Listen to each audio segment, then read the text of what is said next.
welcome to Getting Open with me, Andrea Miller. I am so excited. This is one of my all-time favorite shows that I have ever recorded. And what perfect timing as we wrap up 2024 here on New Year's Eve and get ready for a big, beautiful 2025. I've got as my guest one of the biggest names in manifestation. And if you think you know manifestation, I have a treat for you. Spoiler alert, so many of us think about manifestation as, what can I get? My guest is going to help you understand what it's really about, and that's, who do I want to be? Also, if you're going into 2025 still feeling like you're not enough, you've got to watch this show. Honestly, it is so empowering. So with no further ado, let's get into it. I am so excited to introduce our guest. Roxie Nafousi is a world-renowned self-development coach, inspirational speaker, manifesting expert, and a 2-time Sunday Times best-selling author. Her books, Manifest, 7 Steps to Living Your Best Life, and Manifest, Dive Deeper, have sold 1 million copies across every platform worldwide. Roxy and her books have been named a global and cultural phenomenon by Forbes, and she is the current object of my obsession. Oh my gosh, Roxy, I am so glad to finally meet you. If you feel that like stalking vibe, it's coming from me. Oh, thank you so much. I'm so happy to be here. Well, thanks for being on Getting Open. So I want to start by setting the stage with what manifesting is and the misconceptions. You describe it beautifully in your book, but for those who haven't read your books, I'm sure, but I've loved your first book. I got to read the second one, but I'd love for you just to set that stage, because there are a lot of misconceptions about what manifesting actually is. Definitely. So I think that, it's worth noting that manifest has really become this kind of like hot word as of late. It's become definitely a trend. It's all over TikTok.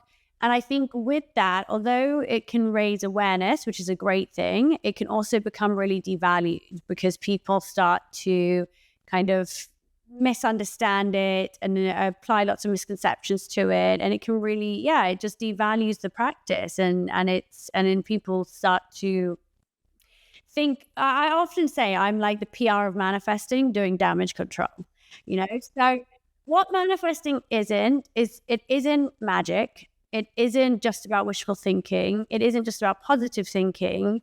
And it's not about sitting and waiting and wishing for something to come into your life. To me, manifesting is using the power of your mind to change and create the reality you experience. And it is a mindset, it's a self-development practice, and it's a way of living. And it's a practice that combines wisdom, science, mindset, and spirituality. So it's kind of, and for me, it's a life practice. So people often say to me, oh yeah, I've been manifesting, I do like 20 minutes a day. And I don't really understand often what that means, because doing something 20 minutes a day is a ritual, but manifesting isn't a ritual. It's a way of living. And I would say that my 7-step guide to manifest is really a guide of how to govern your life day to day.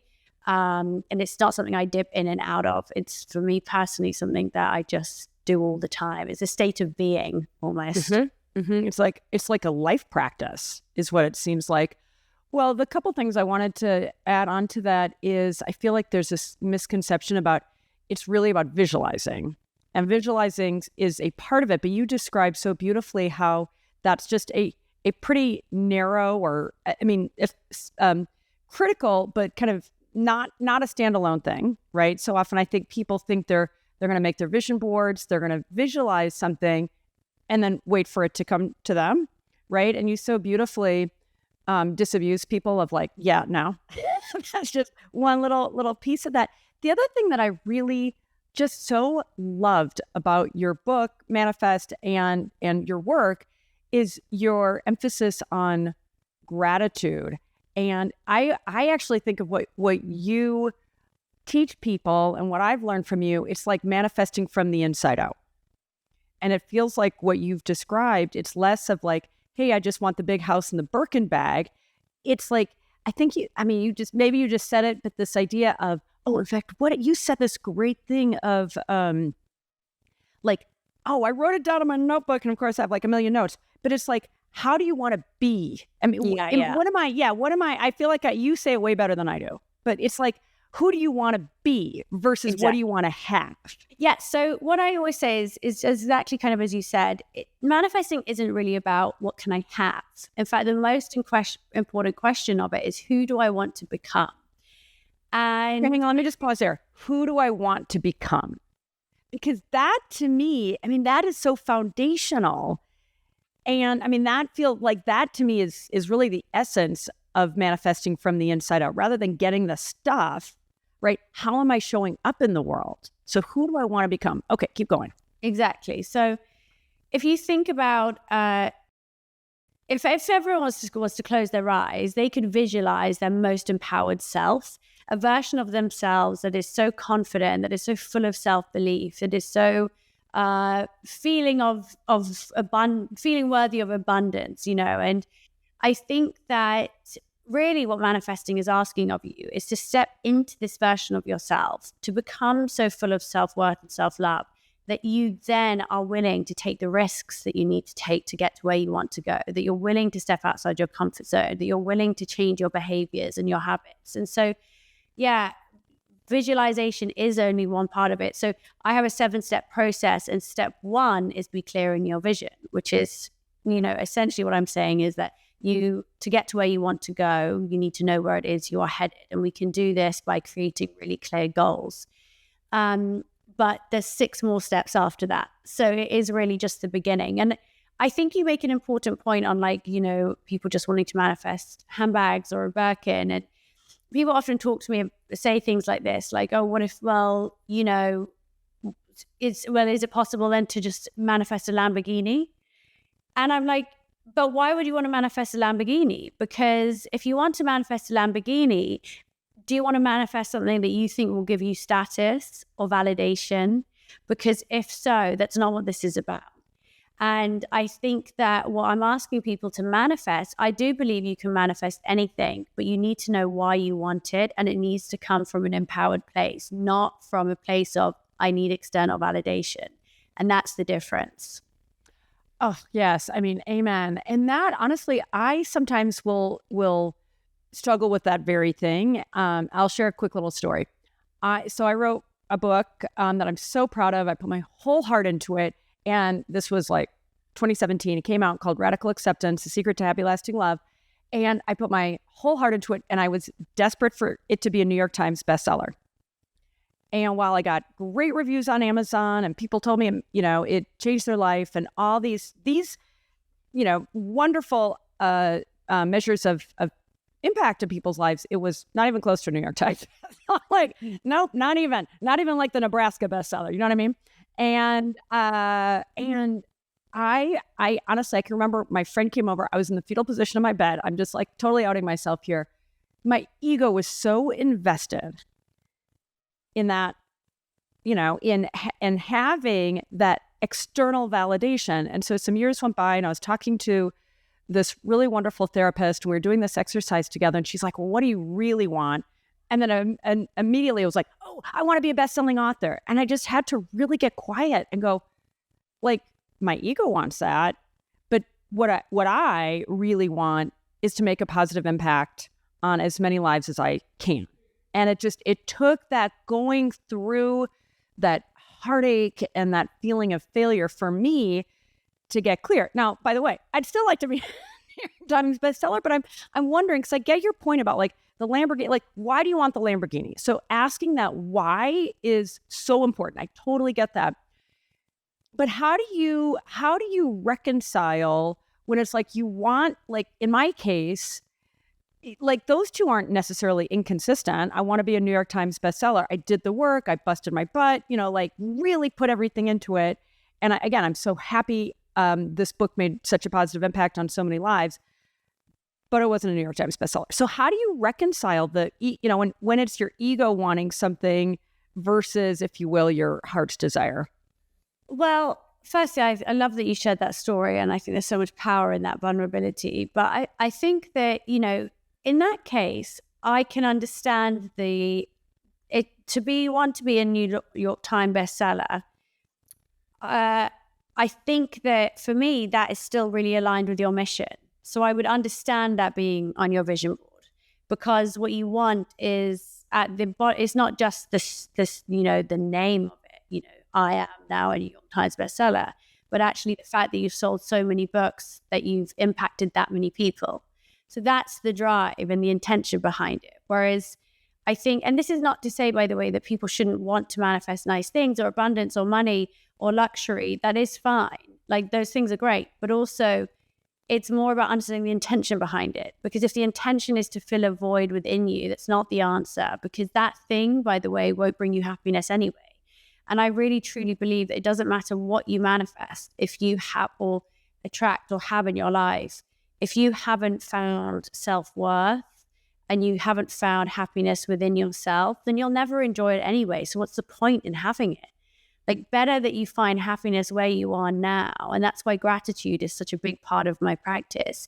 It's so much more important to enjoy the journey and to find, that make the life that you already have feel as good as possible while still striving for more. Like, this is a constant pursuit of moving forward and evolving and growing. We need that as humans to, for our mental health. We need to have a reason to wake up in the morning. But find the joy in the now rather than hoping that it lies at the end of the rainbow. And that, I feel like that you drive that home in Manifest, your book, and that feels kind of new to me. I mean, not that I'm a manifestation expert, although thanks to you, maybe I will be. Hopefully, I'm working on it. But this idea of finding the appreciation and gratitude for what you have now, that feels like a new, I don't know if it's a twist, but I haven't heard that message really anywhere else when it comes to manifesting. Yeah. And it feels really important.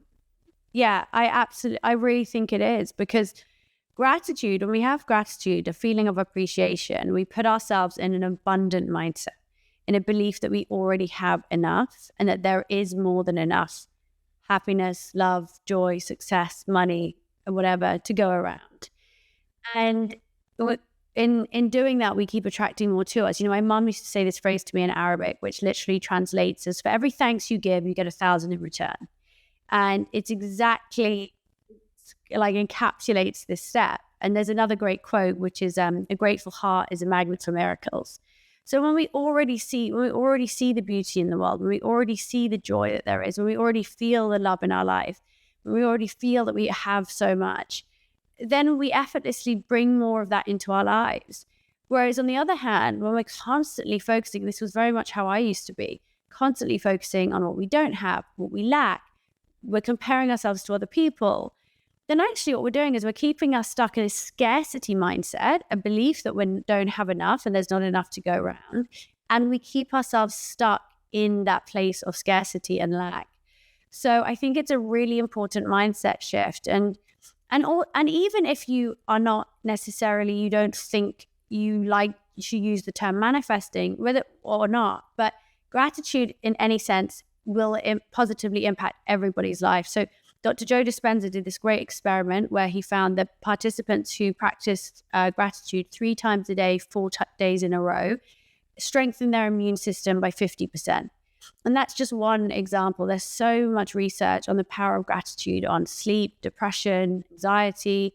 It's so good for us, not just the way we feel, but on our physiology as well.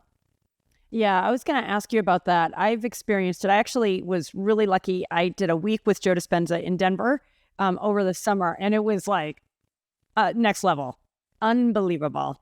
Yeah, it was just totally awesome.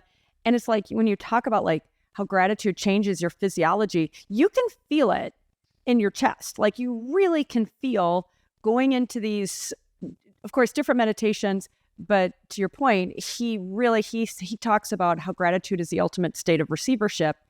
And I'll feel like my body will kind of feel like it's buzzing. In fact, I did your affirmation, one of your affirmation, not video, but like affirmation recordings this morning. And I had that same kind of buzzing feeling.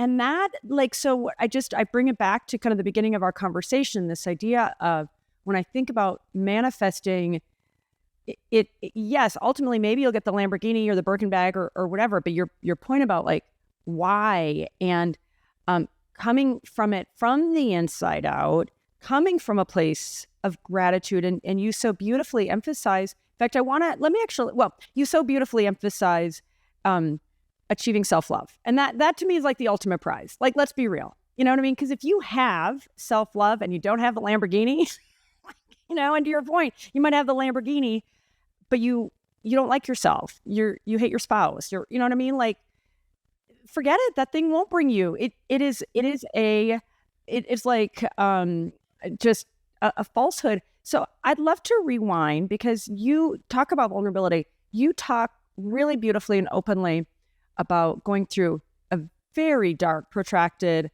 period with addiction and self-loathing, and just like it was painful listening to you, like, and I was empathetic.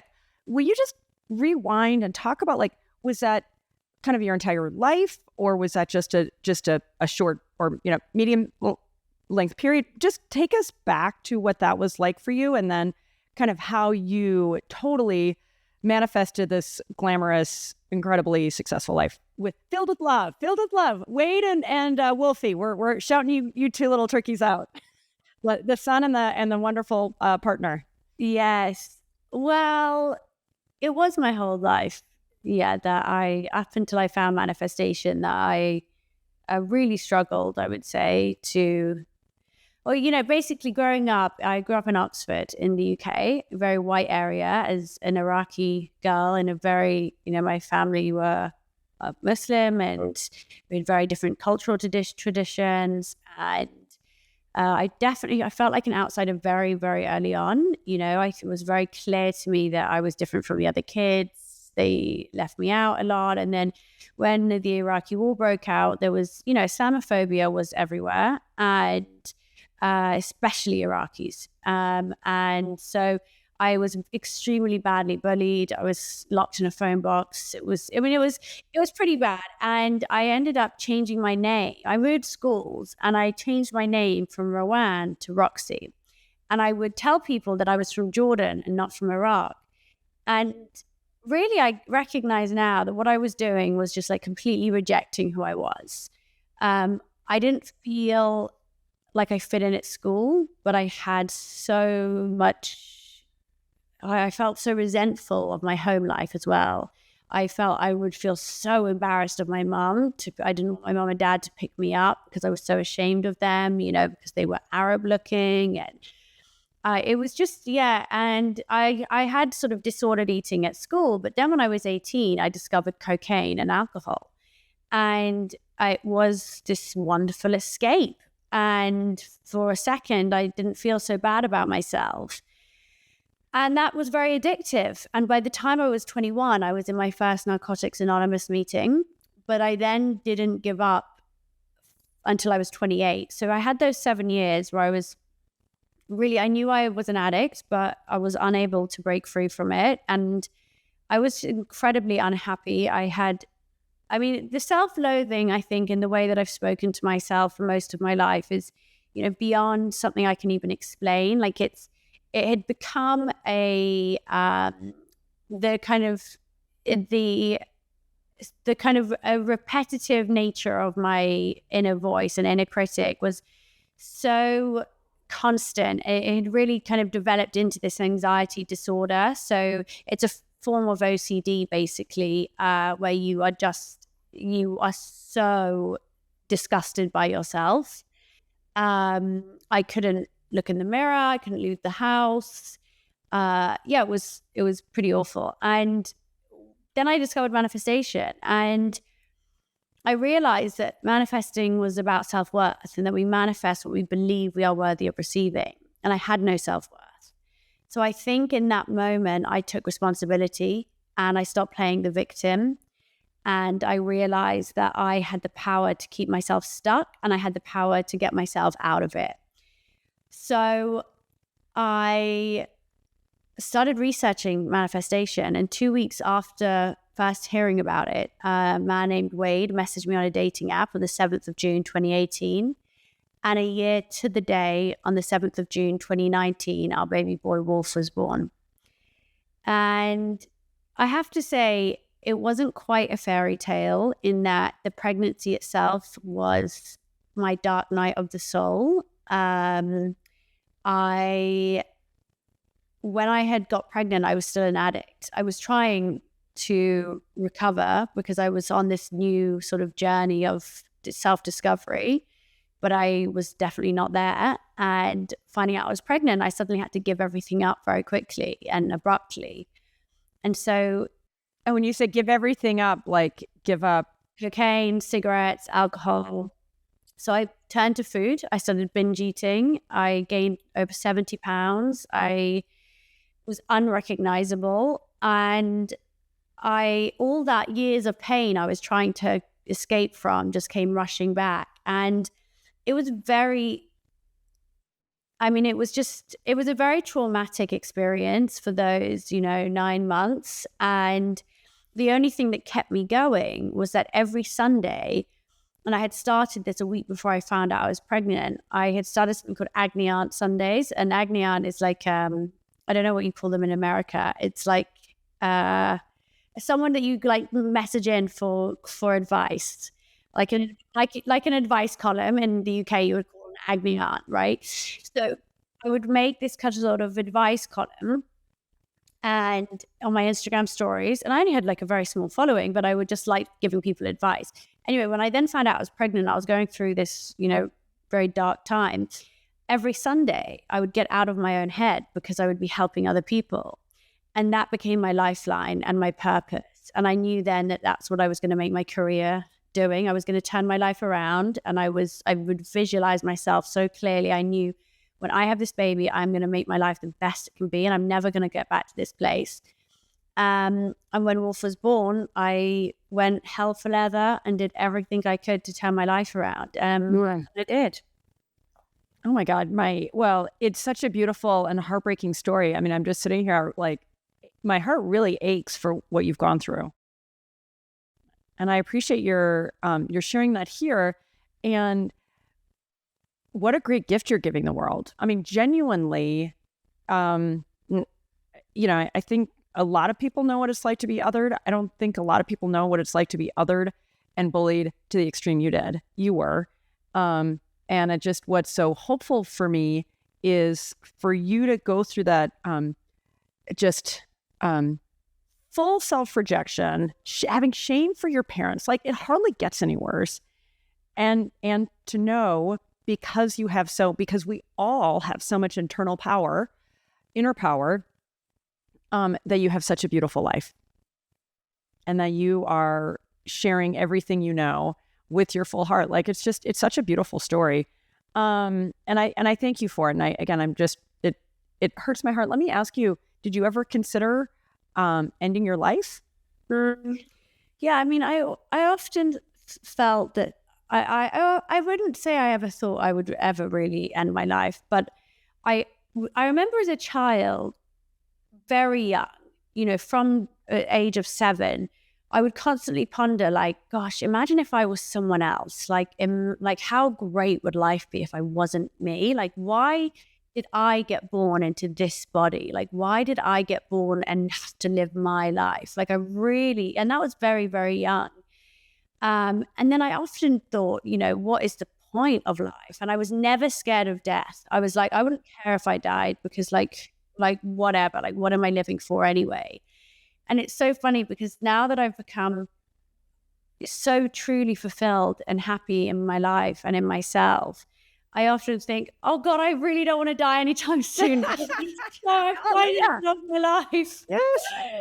So it's a nice feeling. Yeah, it is really special. I think that, I really don't think I had like I don't think my story is even that bad, because I think it's relatively, you know, there are so many people who go through so much worse. But I do know the extreme to which I, you know, hated myself. And I really feel that, and I don't feel sad or regret or, you know, any of it or my experiences, because I do believe that it was part of my journey to experience them so that I could connect with others.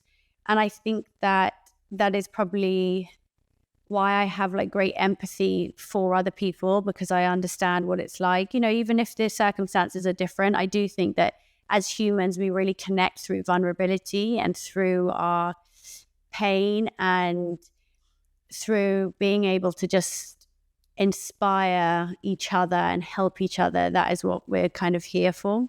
Mm-hmm. Yeah, totally. Let me ask you, when it comes to being Muslim, do you feel like you have kind of a, I don't know, special responsibility, because there is so much Islamophobia out there, right? I mean, and by the way, there's a lot of anti-Semitism. There's a lot of anti-frickin' everything. Do you feel like, or do you tend to get many more people from your faith that relate to what it's like? I mean, that just feels really like really tough to be in the West. You know, I'm in America, and I just, yeah, I mean, it just sucks. I mean, I'm not religious myself. Mm-hmm. I believe in like the power of the universe, but my mum is, and some of my siblings are as well. But you know, I am a very proud Iraqi now, and part of the self-love and confidence and work journey of like self-worth is so rooted in self-acceptance, and from self-acceptance we can build self-celebration. And I think that for me, it was really important to not only accept my culture, but celebrate it. And now, my God, like I'm so proud of being Iraqi and Arab and owning every part of myself. And there might be some people listening who can't relate to feeling other in the sense of their race or where they're from, but it could be another part. And I talk about this actually in my new book that's coming out in end of March. But there are often, for most of us, there's a part of us that we feel there's maybe some shame around, where we feel that we have to hide because of fear of judgment or prejudice or whatever it is. And I think it's really about owning all parts of you and being able to love yourself with, in all sense, in a kind of, in that unconditional way. And that was definitely part of my journey.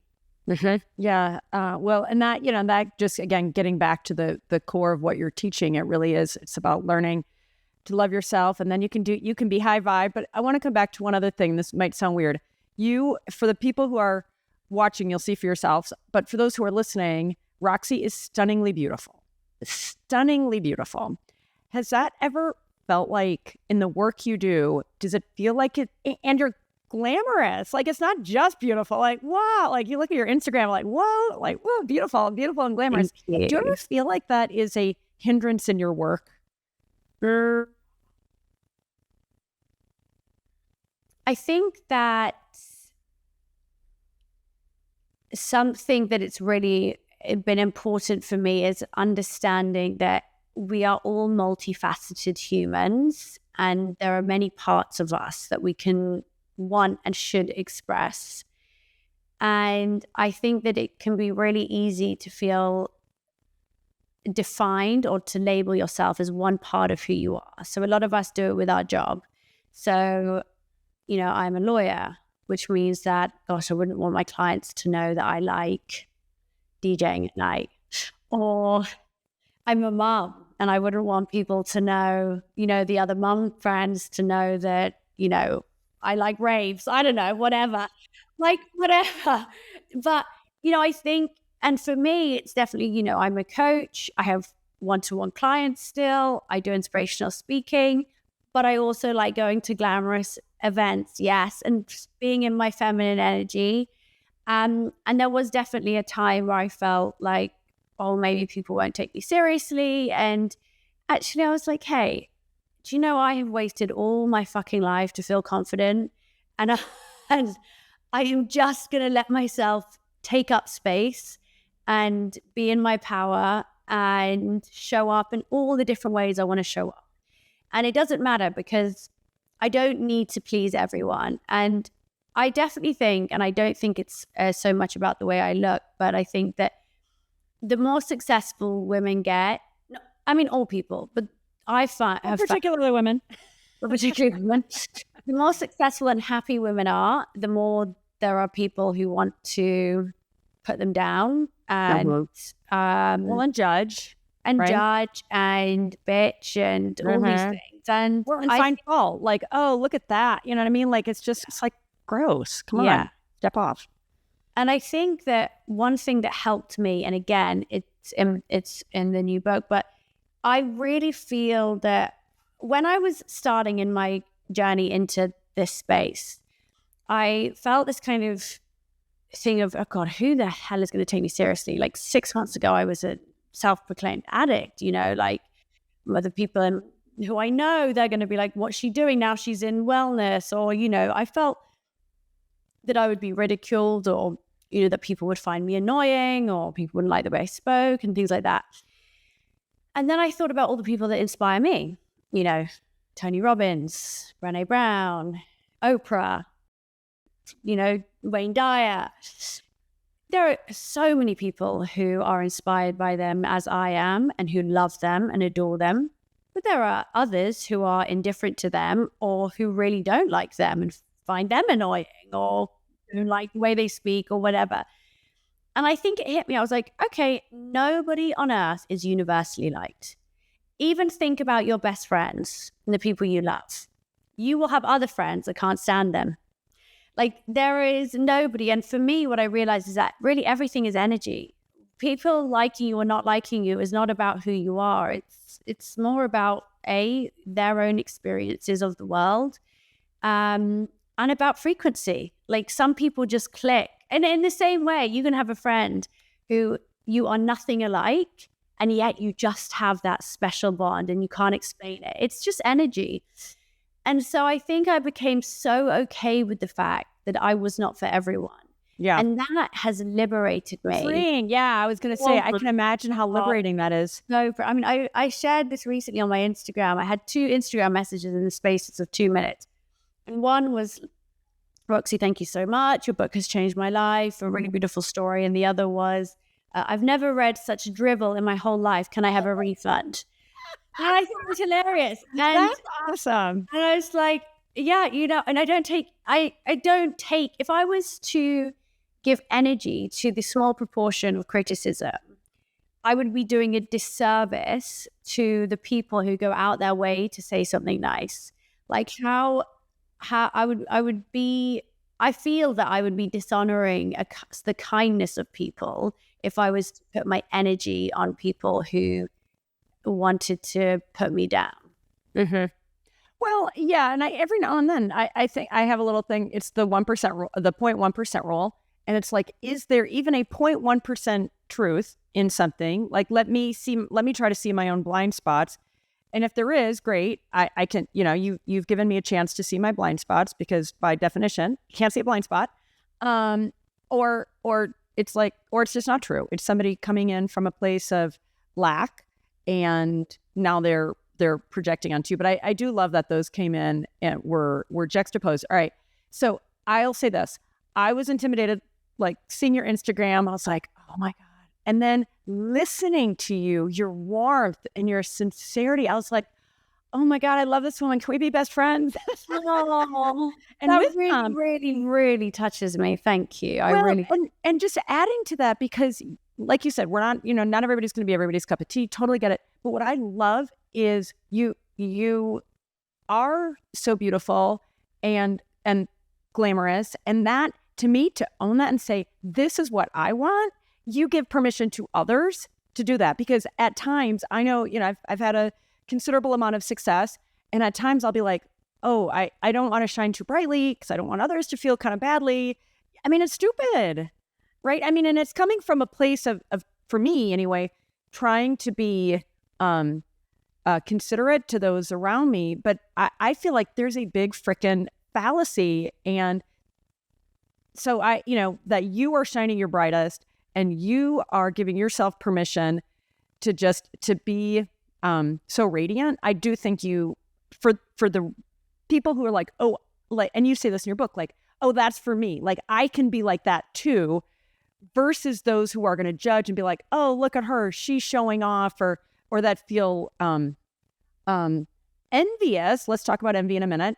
Like, I just feel it's wonderful, and I'm happy for you. So, and I just appreciate all you're living it, and you're giving permission to others to live it. That really, really means a lot to me. And it is something that I think about. So I really appreciate you bringing that up. Thank you. Oh, yeah. No, totally. Well, so let's talk. You talk a lot. I think it may even be your sixth step. Let's talk about envy, because that just feels like, I mean, talk about choice. To choose inspiration over envy. But this is your book, so you tell us about those choices. So thank you for remembering it so correctly. I'm so grateful.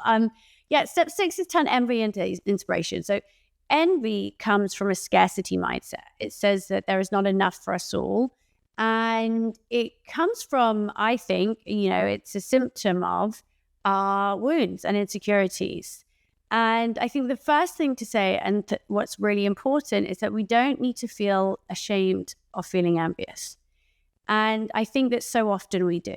We feel shame around it. And what can happen is that because we try to deny that we're experiencing envy, we actually pass it on as judgment. So we can go and look at somebody's Instagram and be like, oh, they're so up themselves. Or, I can't believe they're on holiday again. Don't they have a job? We can really pass on judgment on people, when actually we need to ask ourselves, is this envy in disguise? What is this hitting in me? What insecurity is this hitting? Or what is this showing me that I want more of in my life?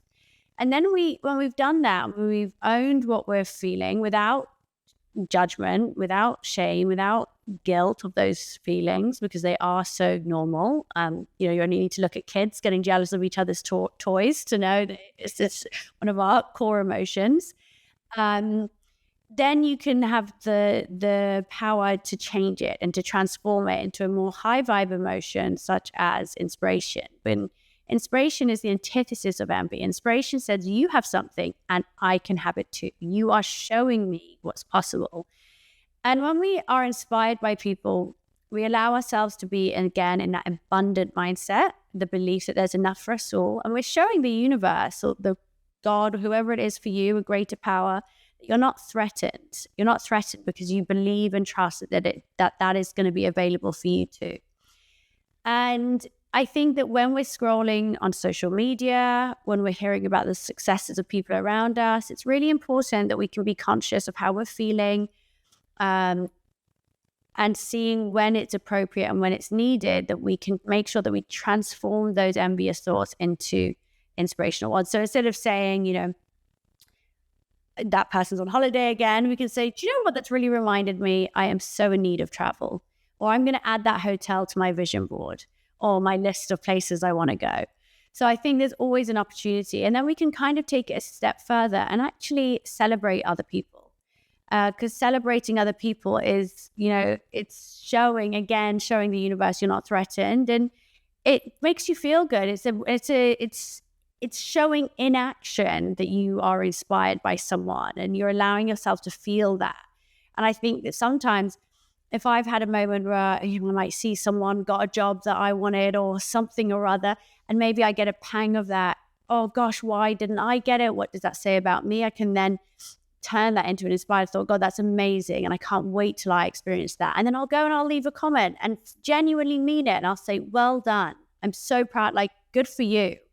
And say it with real meaning and sincerity. And, like I noticed today, like, I love being able to cheerlead and champion my friends and the people around me. It really does feel good. Mm-hmm. And so that's a good segue into high vibe versus low vibe. You talk a lot about that. What do you mean by high vibe and low vibe? And why is that so important? Okay, so everything in the universe is made up of energy. And the difference between, the chair below us and the sky above us and us is the frequency and density of the vibrational frequency of the atoms. So when there are thoughts and emotions have different frequencies as well. So you have high vibrational thoughts and emotions high vibrational emotions such as joy, contentment, gratitude, love, peace. And then you have low vibrational feelings such as fear, shame, guilt, anger. And the law of attraction states that like attracts like. So if you are operating at a high vibrational frequency, you will attract things that match that frequency. And if you're at a low vibrational frequency, you'll attract things that attract low vibrational frequencies. So we know this anecdotally to be true. So you know that if you wake up in a bad mood, are those not the days that you miss the train, or your Uber cancels on you 3 times in a row, you drop your phone, you spill your coffee, the bill comes through the door, and things you just think, oh my God, it's one of those days. Whereas on the days where you are waking up in a good mood, those are the days you're driving to work and all the traffic lights are green. Or even I feel like when you're on vacation, a lot of times I feel like it's like you've left what's normal and you're suddenly in this new environment, and it's like same body, but suddenly it feels like you're kind of, joyful. And I think in new experiences, oxytocin is being released, or maybe it's dopamine, I'm not sure, from your body. So yeah, like you can notice those different contexts, how you feel differently. Exactly. And so I think it's really important that we don't, I always kind of preface it saying, like, you don't need to panic that you need to be high vibe all the time. Like, it's okay. Like, for example, I'm a woman for 1 week of the month. I am not high vibe. I am grumpy. I am tired. I'm irritable. But I know that those are the times, for example, I shouldn't be trying to get new clients on board, or I shouldn't be trying to negotiate deals, or I shouldn't be trying to have difficult conversations with people when it's really important. Because actually, and I spoke to neuroscientist Tara Sort about this, but when we are feeling kind of low vibe, when we have those feelings of kind of fear, shame, guilt, our cortisol is raised, and that cortisol can be felt by other people. Cortisol is contagious on a subconscious level. So there is some real science behind this, as well as it being a kind of anecdotal experience that we have. So I just alter what I do in those times because I'm aware of how I'm feeling. And then when I'm feeling high vibe and good, I know that those are the times where I can really get into my power and visualize the things I want and feel motivated. And you can shift your mood, your vibe by things like gratitude. That's why a nightly or an evening gratitude practice or a morning gratitude practice is so powerful, because it can help you shift your vibration and raise your vibration easily. But it does matter. It does matter. And I think that is why it's so important for us to really come to our experience of life with greater self-awareness. Are we walking around full of resentment, full of anger, full of bitterness, full of fear, full of shame?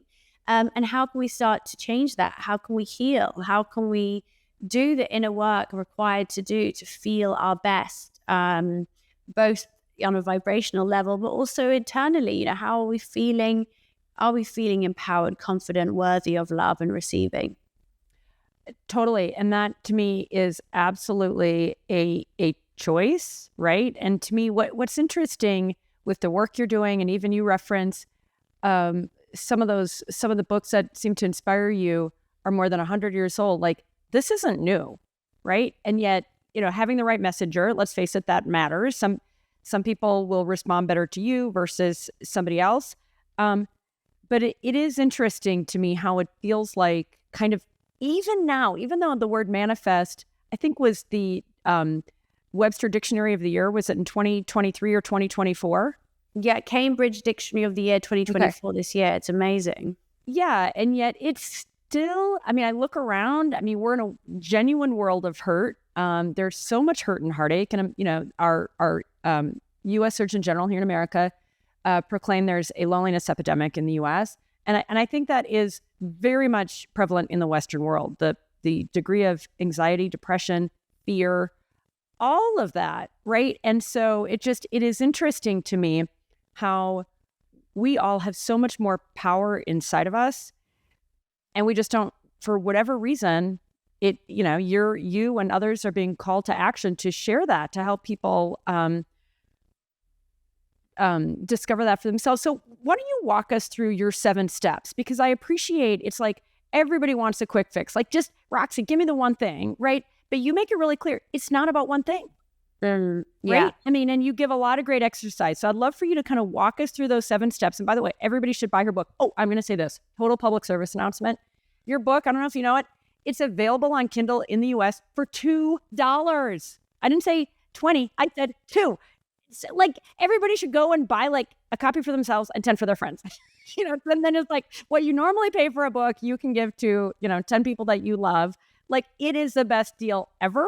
So I'm going to be buying a bunch for people that I love, so you're kind of going through, like, just taking the 7 steps isn't enough. Like, you need to like really listen or read Roxy explaining the depth of each. But I think it'll be a good context for people listening and watching, just to kind of get that framework that you've developed.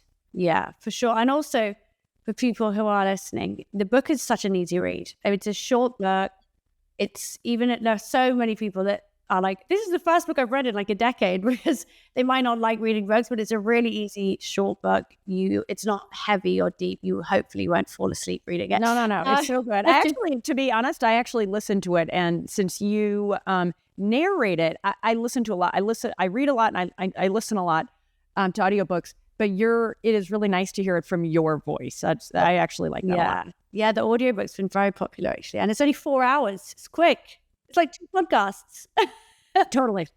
So the 7 steps, I'll run through them really quickly. So step 1 is be clear in your vision. You can't get to where you want to go unless you know where it is you're headed. So this is all about setting goals and thinking about who you want to become. Step 2 is then remove fear and doubt. This is about removing the insecurities, limiting beliefs, and feelings of low self-worth are currently holding you back from living the life you want to live. And I give lots of different ways that we can start to do this in the book, using things like positive affirmations, changing the way we talk to ourselves, journaling. But I would also say that, there is a deeper journey to go on here, and there is so many different healers and therapists that can help you. So that could be hypnotherapy, somatic healing, counseling, group therapy, for whatever means is available to you. Really, what is important is to understand that our wounds and our trauma and our past is always going to influence how we view the world unless we start to process it. And we actually confine ourselves from our by our past if we're not working on that. I think, everyone is born into this world full of this confidence. And then somewhere along the way, for all of us, we come to believe we are not enough as we are. And then we keep compounding that belief throughout our lives with different experiences. And this is a journey of undoing that, coming back to that childlike self. When I was telling you my story earlier, I think what I really thought to myself was, actually, I've just come back to who I always was. All the other shit, what people said to me, things that happened in my family, the experiences I had, they all led me to believe I wasn't enough. But actually, I always was. And the best thing that Manifest has given me is knowing that I was enough all along.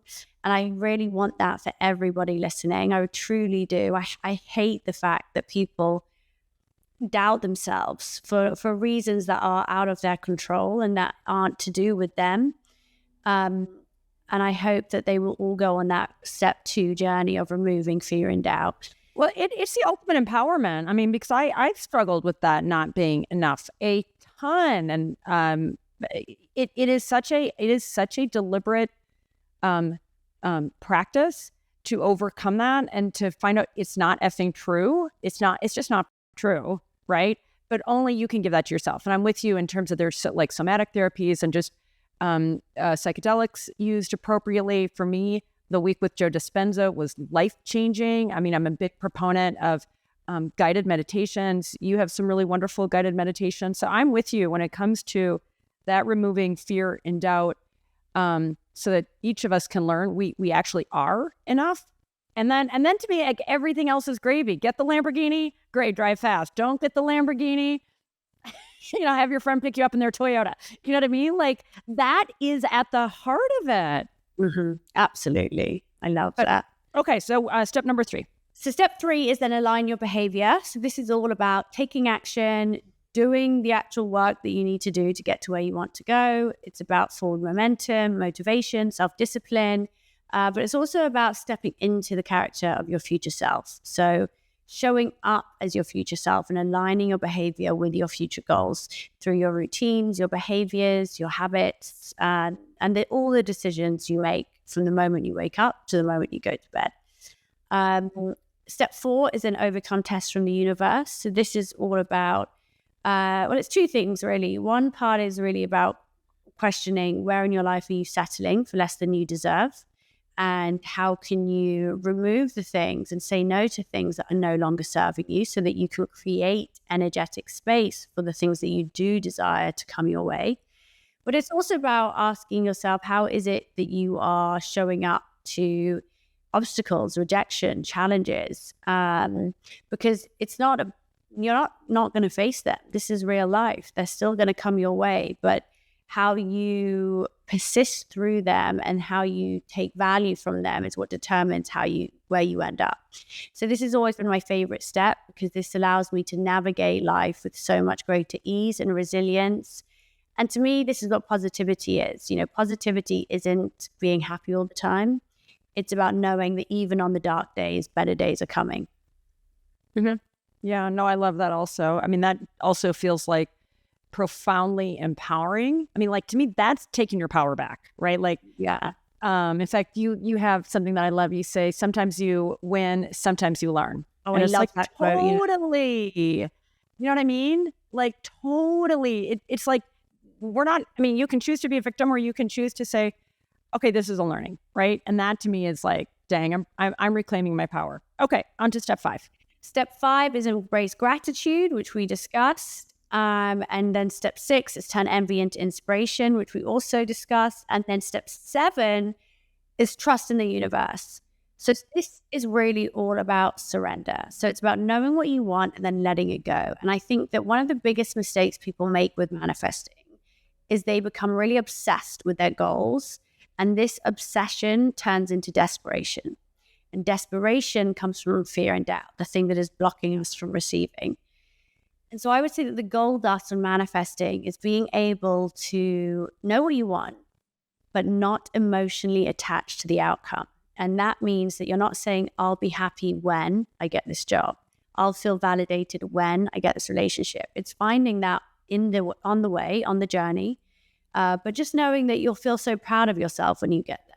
You'll feel you've done something good, and it will build your confidence. And, so it's partly that. It's about surrender and letting go. And it's also about looking for signs from the universe, looking for those serendipitous moments or those coincidences, and seeing them not as those things, but as signs that the universe is always listening. So when you think about someone and they call you, or you think about a song and it comes on in the Uber, whatever it is. So, mm-hmm.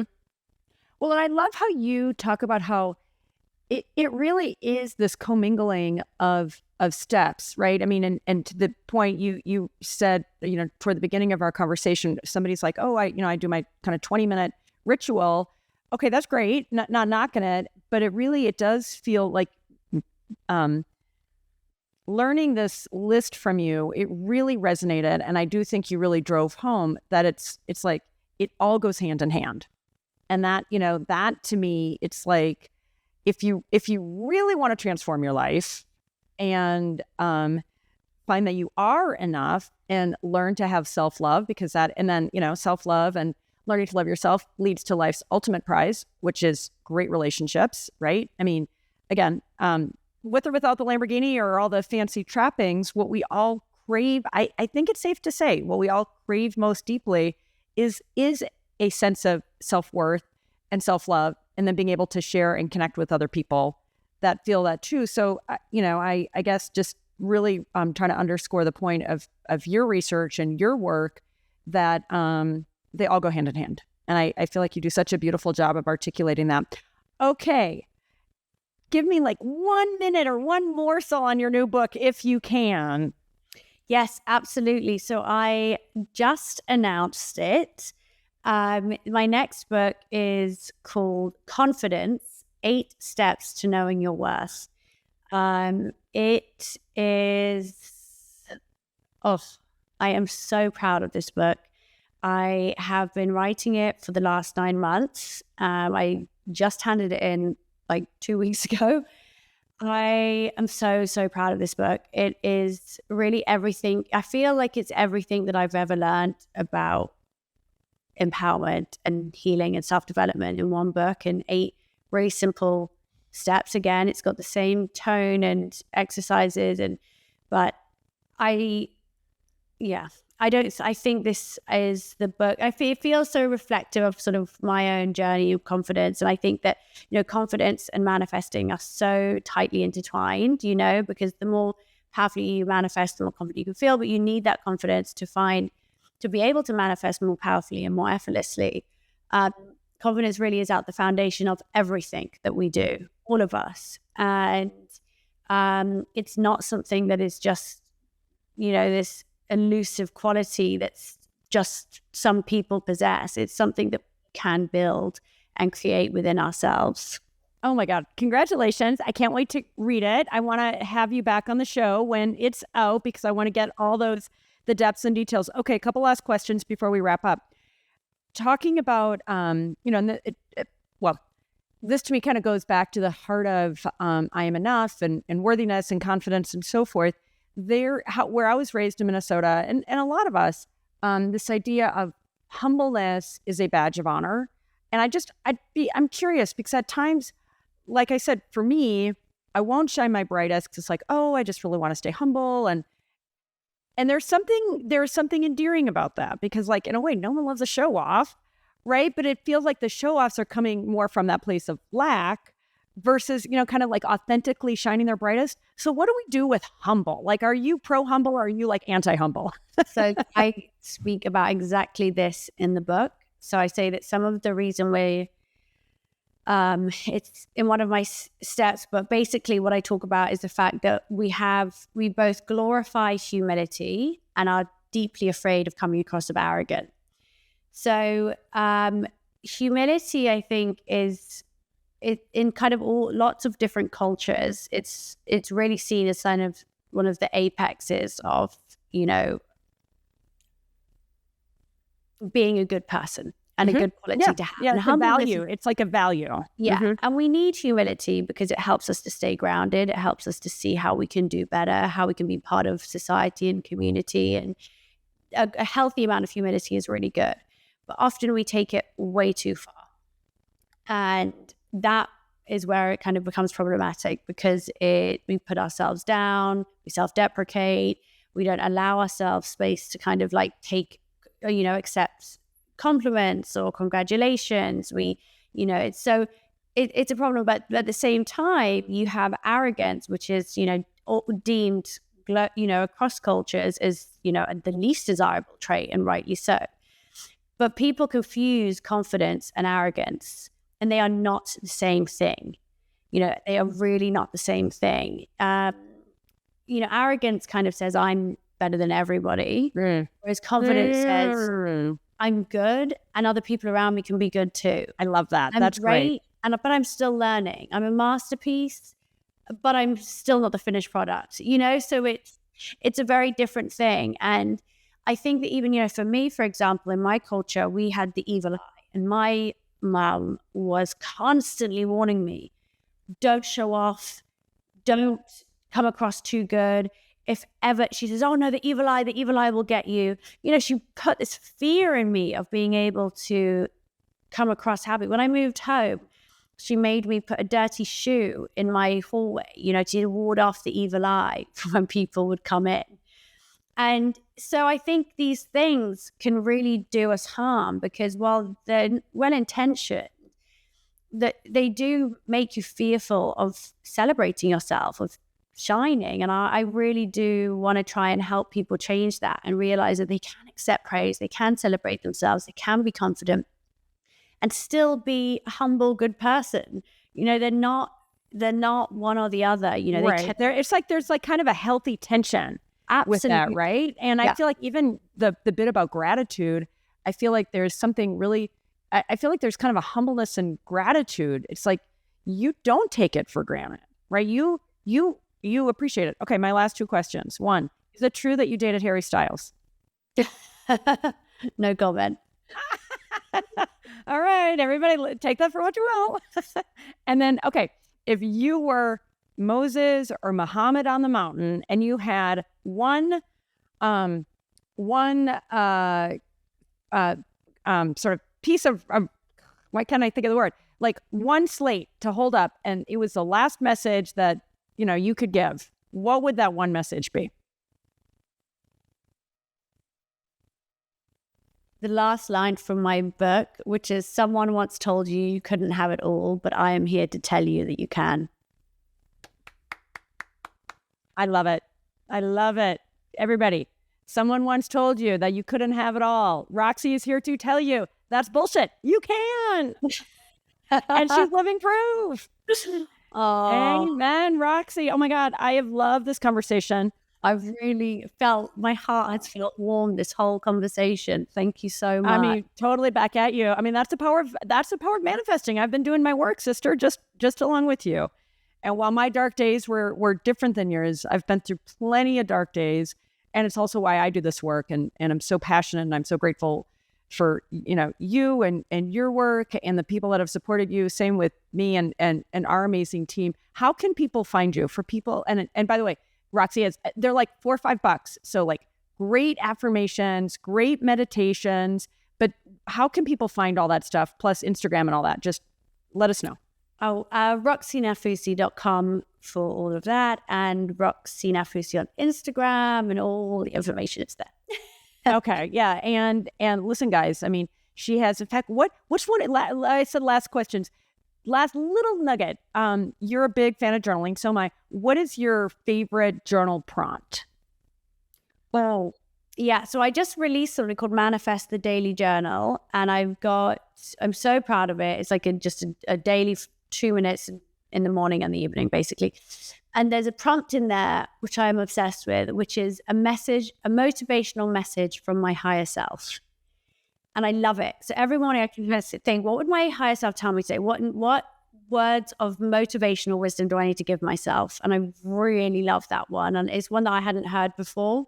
And I love doing it. Oh, I love that too. I mean, honestly, you know what I feel like? It's such a reminder that we just need to ask, right? Like with sort of that combination of confidence, humility, and gratitude. And it really, to me, even goes kind of back into your 7 steps, but like having the clarity to ask, and to your point, like from your higher self, what do I want to receive? And then, all those steps, like having the trust to know it's going to come in the right time. But I love that. Like I said, I'm a big journalist or journaler. So that's a good one. I love that. Okay, Roxy, you are amazing. I can't wait to have you back on my show when your amazing new book comes out. And thanks again for being on Getting Open. Thank you so much. And wishing you the best 2025. Yeah, amen. Happy 2025 to everybody. That's right. It's New Year's Eve, folks. Make it the best year ever. All right. Thanks, Roxy. Thank you. Oh my gosh. You know what's nice? When you meet somebody that you have a lot of respect and admiration for, and that at the end of that meeting, you love and respect and admire them even more. That's how I feel about Roxy. Wow. Is she ever wonderful? As I wrap up this session or this episode, and wrap up this year, I really want to underscore a couple of things from our conversation, by starting with the quote she gave that her mom would always share with her, that a grateful heart is a magnet for miracles. I love that. And I hope you take that away, especially as you ring in the new year. Gratitude is such a powerful force. It really is so transformative.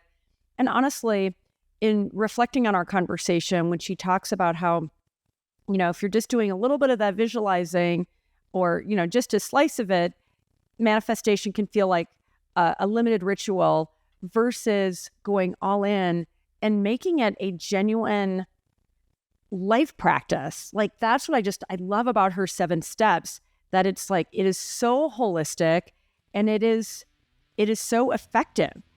So as we wrap up 2024, I hope that this episode, as well as many of the episodes that you've been able to watch, have been impactful, have been helpful to you.